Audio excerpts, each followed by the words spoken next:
Hello, salut et bienvenue sur ma page YouTube. Pour ceux qui viennent d'arriver, qui sont les nouveaux abonnés de la page, moi c'est King Panning et cette chaîne est donc destinée à la formation sur le logiciel Blender et il y a d'autres logiciels aussi qui arrivent tels que Photoshop, Premiere Pro et Adobe After Effects. Et nous aurons aussi quelques cours de temps à autre sur certains effets spéciaux. Bien. Le tutoriel d'aujourd'hui sera consacré à la sélection, au mode de sélection, à la sélection dans le mode Edit. Alors, en guise de rappel, le dernier tutoriel, nous avons parlé des modes de Blender et nous avons dit qu'il y avait dans 6 modes, le mode l'Object Mode, l'Edit Mode, Sculpt Mode, Vertex Paint, Weight Paint et Texture Paint et que chacun de ces modes avait des particularités. Alors, aujourd'hui, nous allons nous attarder sur la sélection de l'un de ces principales modes, qui est dans le mode Edit. Alors, si vous vous souvenez bien, nous avons dit que pour quitter dans du mode Objet pour le mode Edit, nous avons donc deux possibilités. Soit aller là et sélectionner le mode Edit, ou bien appuyer sur la touche tabulation de notre clavier numérique. Alors là, et nous avons aussi vu que la différence qu'il y avait entre le mode Edit et le mode objet, c'est qu'il y a d'abord le nombre d'objets dans le mode Object qui est réduit. Nous avons 6 outils uniquement dans le mode Object et pourtant dans le mode Edit, on avait une série de 20 outils qui pouvaient facilement nous servir. Et nous avons aussi vu qu'il y avait que pour parvenir aussi à avoir dans tous les autres objets et les autres modes, nous avons la possibilité donc de faire contrôle tabulation pour avoir ces 6 modes. Et hormis ces 6 modes, on a aussi 2 modes qui nous permettaient de faire des animations et faire aussi la répartition des particules.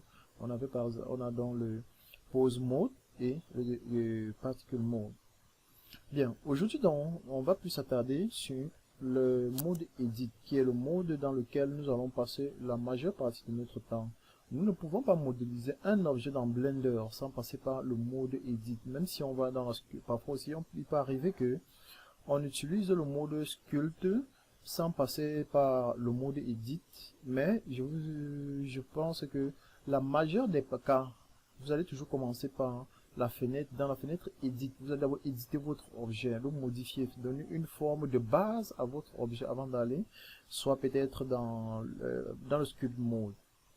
Alors, aujourd'hui, on va s'intéresser d'abord à la structure principale de notre objet. Alors, quelle est donc la structure d'un mesh dans Blender? Alors, un objet donc constitué de sommets, des arrêts et des faces. Je ne sais pas si vous comprenez bien. Alors, pour sélectionner donc, nous allons donc sur la barre ici en haut, vous voyez ici.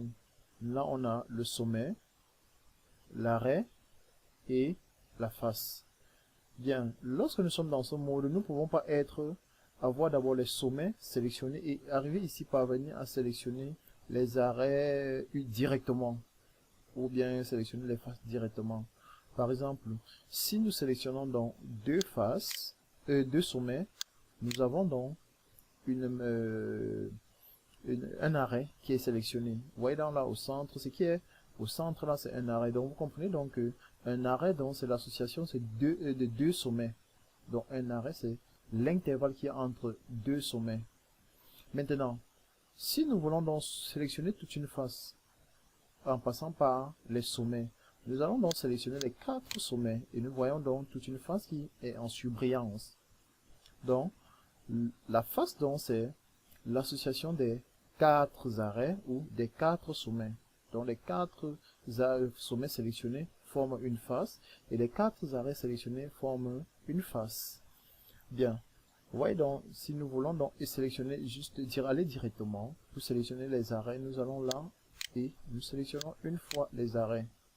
Si nous voulons sélectionner directement les faces, nous allons ici, nous sélectionnons la face et nous rentrons sur notre objet avec un clic. Pour ceux qui sont restés avec la configuration de Blender 2.80. Vous allez utiliser donc pour sélectionner la touche gauche de votre souris. Bon, moi j'ai préféré rentrer à l'ancien Blender 2.70. Donc je continue à faire mes sélections avec je continue de faire mes sélections plus avec la touche droite de mon clavier, de ma souris en fait. Alors, donc là, c'était juste une petite parenthèse parce qu'il fallait donc qu'on sache d'abord quelle est la structure d'un mesh dans Blender. Et là, comme je viens de vous dire, il est constitué donc des sommets, des arrêts et des faces. Maintenant, quels sont donc les modes de sélection donc, que nous avons donc dans Blender? Nous pouvons donc faire des sélections dans Blender de deux manières. Nous avons donc la première manière qui est utiliser uniquement notre souris pour la sélection sans passer par les raccourcis clavier. Nous avons donc la première manière de sélection. La première catégorie se retrouve ici. Nous avons donc ce qu'on appelle d'abord le premier. Lorsque là, vous voyez donc cette flèche, ce petit triangle avec un plus, le signe plus, juste à la base. Alors, si nous cliquons, on clique dessus et on appuie, on fait un clic gauche de notre souris et on appuie là. Vous voyez donc, il y a le premier mode de sélection qui est le tweak. Tweak, c'est particulièrement ce que nous sommes en train d'utiliser depuis, c'est la sélection de base d'abord dans Blender. Donc vous voyez donc là, une fois, je ne peux pas opérer une autre manière de sélection. Là, c'est direct. Nous avons donc la seconde méthode qui est le box. Box, ça veut dire boîte ou B. Box, vous voyez, lorsque je fais un clic gauche de ma souris là, ça me sortit donc là. Vous voyez, donc je fais un clic gauche. Ça me sort un truc comme un carré ou un rectangle que je peux modifier comme je veux. C'est là donc ce que je vais sélectionner. Vous voyez donc là, ça me sélectionne donc toutes les faces sur lesquelles ça passe. Je ne sais pas si vous voyez. Donc ça ne sélectionne pas tout l'objet, mais toutes les faces qui sont visibles. Donc là, je reste encore sur, nous sommes encore toujours sur Select Box.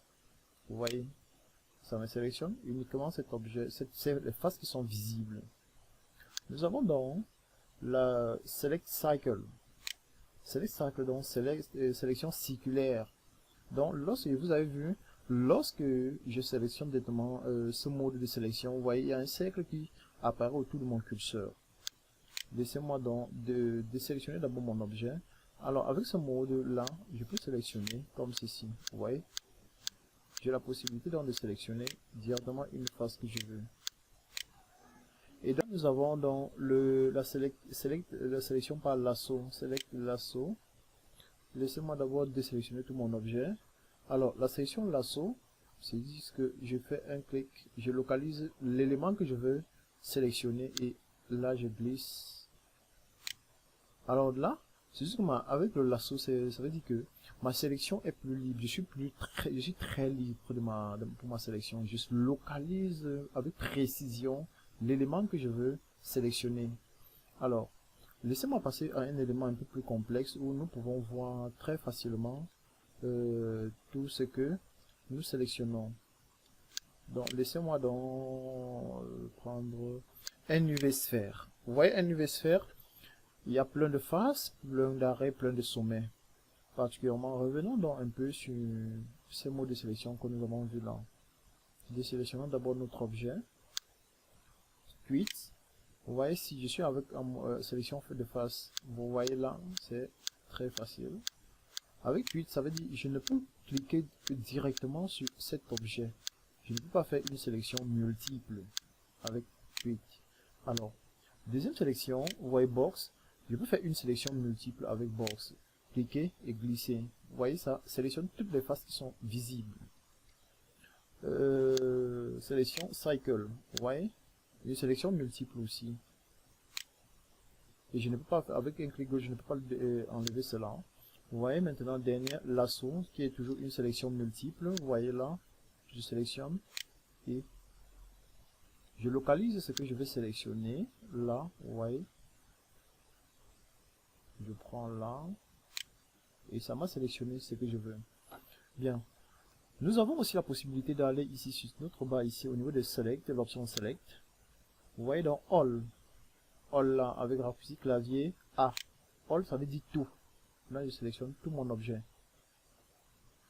Et maintenant, si, par exemple, dans ma scène, il y avait un autre objet, ça devait aussi sélectionner cet objet. Laissez-moi donc ajouter donc un cylindre pour vous le montrer. Si par exemple, je viens là, je fais All, ça me sélectionne tous les objets qui sont sur ma scène.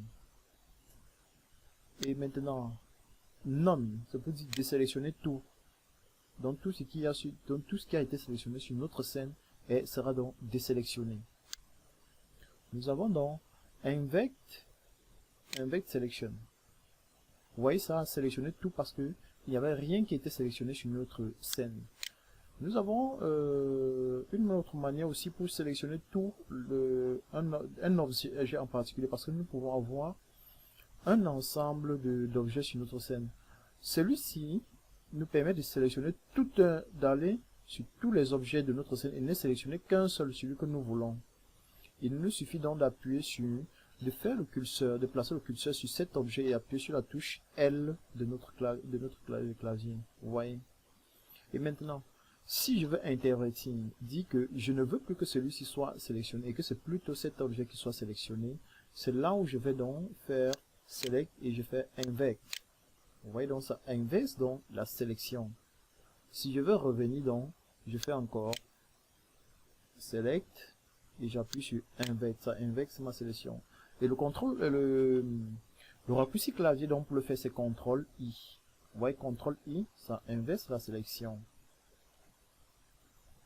Maintenant, nous avons dans d'autres modes de sélection, par exemple la sélection box, nous avons déjà vu cycle, box on a vu cycle, on a vu select random, ça veut donc dire sélection aléatoire. Vous voyez, ça sélectionne donc. Vous allez me demander pourquoi est-ce que ça n'a pas fait une sélection obligatoire, par exemple sur notre sphère. Alors, c'est juste parce que notre sphère était déjà sélectionnée totalement. Si je désélectionne tous mes objets sur la scène et je fais donc CTRL Select Random, vous voyez donc, ça fait une sélection aléatoire des différents éléments qui sont sur notre scène. Alors, nous avons donc Select Shaker, Shaker Deselect. Shaker Deselect par contre, lui, si rien n'est sélectionné sur la scène, il n'y aura aucune sélection. Excusez un peu ce que je dis. Pour que cela fonctionne, il faut que des éléments soient sélectionnés sur votre scène. Voilà, si j'appuie A pour tout sélectionner, et maintenant je vais Shaker Select. Vous voyez, ça me fait donc une sélection aléatoire sur mon objet. Donc je pense que nous pouvons supprimer ceci déjà. Et ne rester qu'avec notre sphère, notre UV sphère. Donc, je pense que pour les autres ne sont pas trop intéressants. Nous pouvons nous limiter à ces principales sélections. Et lorsque nous allons entrer un peu plus dans dans la modélisation des différents objets, il y a d'autres options que nous allons donc faire intervenir. Donc, maintenant, il y a d'autres manières de sélection que je vais encore vous montrer ici. Si par contre, je veux peut-être cette face que j'ai sélectionnée, je veux que ce soit l'épicentre de ma sélection et que je veux étendre ma sélection à partir de cette face. Il me suffit donc d'aller sur le raccourci clavier, CTRL plus, pour étendre ma sélection et CTRL moins pour revenir. CTRL moins, et si je veux totalement tout désélectionner, là, j'ai tout mon objet qui a été désélectionné. Et par contre, je ne peux pas faire un CTRL plus tant qu'il n'y a aucun objet aucune face ou un arrêt qui est sélectionné sur mon objet. Je ne peux pas utiliser le CTRL plus pour faire des sélections. Donc là, dès que je fais une sélection, CTRL plus, ça augmente la sélection, et CTRL moins pour tout désélectionner. Je crois maintenant ça en vaut la peine. Alors, maintenant, nous avons donc le raccourci clavier A pour sélectionner tous les éléments qui sont sur notre chaîne, sur notre scène. Et A2, en appuyant A2 fois, ça désélectionne. A, une fois pour sélectionner tous les éléments. A, deux fois pour désélectionner. Nous avons donc aussi la possibilité de faire Alt A pour désélectionner. A pour sélectionner, Alt A pour désélectionner. Je pense que là, ça en vaut la peine. Maintenant, sélection box, select box. Nous appuyons sur la touche B. Vous voyez donc, il y a un repère qui apparaît sur notre curseur. Et en faisant un glisser, là, je sélectionne dans mon objet. Donc là, lorsque j'appuie donc sur B, j'appuie dans le clic gauche de ma souris. Là, ça me sélectionne tout l'objet. Alors, pour la sélection par avec le cercle, ça me fait, j'utilise donc la touche C. Vous voyez. Et là maintenant, pour faire disparaître dans ce cercle, je fais à ce moment, si je peux faire donc un clic gauche de ma souris pour faire disparaître le cercle. Et par contre, tout à l'heure, c'est que c'était sélectionné directement dans la barre d'outils. Et pourtant, ici, nous avons utilisé le raccourci clavier. Donc là, en faisant un clic gauche, directement, je fais disparaître le cercle autour de mon curseur. Bien, petite précision, je pense peut-être c'est comme si j'ai oublié de vous le préciser. Pour sélectionner donc les différences je vous dis quoi, les structures, que ce soit le vertex, le sommet, l'arrêt ou la face. Nous avons dans les raccourcis clavier, le raccourci clavier 1, 2 et 3 de votre clavier, pas du pavé numérique mais de votre clavier. Je pense que je vais trouver l'image d'un clavier tout à l'heure pour vous montrer là-dessus. Donc faites très attention. Parce que si vous appuyez donc sur la touche 1, sur la touche 1 de votre pavé numérique, là ça change, ça nous met plutôt en vue de face. Donc il faut faire très attention à cela. Ok. Bien, nous avons aussi donc la possibilité donc de sélectionner plusieurs faces à partir du raccourci clavier. Il nous suffit donc d'appuyer sur Shift et appui et faire une sélection multiple. Comme vous voyez là, il suffit donc Shift et vous appuyez donc sur la touche gauche ou droite de votre clavier selon donc le mode de sélection que vous avez décidé d'adopter sur dans votre Blender. Alors, si je prends par exemple le box, je fais ceci. J'ai l'impression que j'ai sélectionné tout mon objet. Or, si je retourne l'objet, vous voyez, l'autre côté n'était pas sélectionné. Alors, si vous voulez sélectionner donc tout votre objet avec les faces cachées, je vous invite donc à activer cette option X-Ray. Avec donc X-Ray, ça vous permet donc de voir tout l'objet, même l'autre côté. Même si maintenant, si je fais ma sélection, vous voyez, tout mon objet est sélectionné. Donc c'est une petite remarque que je voulais faire. Même au niveau donc de la sélection de base, je peux aussi je peux sélectionner tous ces formes, le sommet, les arrêts. Ça me permet donc d'éditer directement. Là, je peux prendre directement là le sommet, comme je peux prendre une fois les sommets. Donc c'est la précision en vaut la peine. Donc là vous voyez, je peux faire une sélection multiple. C'est juste ce qu'il fallait que je précise. Alors, nous voilà donc au terme de ce petit tutoriel qui était consacré à la sélection dans le mode Edit de Blender, le mode Edit de Blender. Alors, si ce tutoriel vous a plu, laissez-moi juste un pouce, abonnez-vous, invitez vos amis à s'abonner à la page, faites un partage aussi, entraînez-vous surtout, parce que ça ne sert à rien de suivre tout ceci et ne pas s'entraîner. Il est bien vrai que jusqu'ici nous n'avons pas encore commencé avec la modélisation proprement dite, mais en maîtrisant les bases de ce logiciel, vous pourrez facilement vous en sortir, parce que je pouvais aussi directement commencer par des travaux pratiques et arriver là, dire bon, pour faire peut-être une table, il faut extruder, il faut. Mais je pense que vous devez être content d'avoir fait votre premier objet, mais sans toutefois maîtriser dans les bases du logiciel même. Donc, je vous invite juste à vous abonner à la page si c'est la première fois que vous me suivez, de me laisser vos commentaires ou vos critiques juste en bas de cette vidéo. Donc, vous me laissez vos critiques et peut-être vos suggestions aussi, parce que ça me permettra de vous donner du contenu assez performant. Donc sur ce, je ne peux que vous dire bon blend et au prochain tutoriel. Merci.